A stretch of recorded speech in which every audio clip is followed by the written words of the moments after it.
आणि आता बातमी आहे संजय राऊत यांनी केलेल्या दाव्यासंदर्भात महाविकास आघाडी लोकसभेच्या 40हून अधिक जागा जिंकणार असल्याचं संजय राऊत यांनी म्हटलेलं आहे। संजय राऊत यांनी पत्रकार परिषदेत दावा केलाय तर कुबड्यांवर उभ्या पक्षाने 45 जागा जिंकणं बाजूला ठेवावं असं म्हणत संजय राऊत यांनी शिंदे आणि अजित पवारांवर निशाणा साधलाय।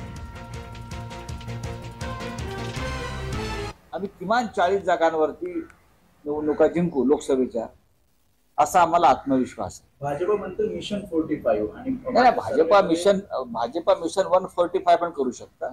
भारतीय जनता पक्षाचं तुम्ही सांगू नका मला की देशामध्ये 1000 जागा जिंकतील लोकसभेच्या आणि महाराष्ट्रामध्ये 148 जिंकतील।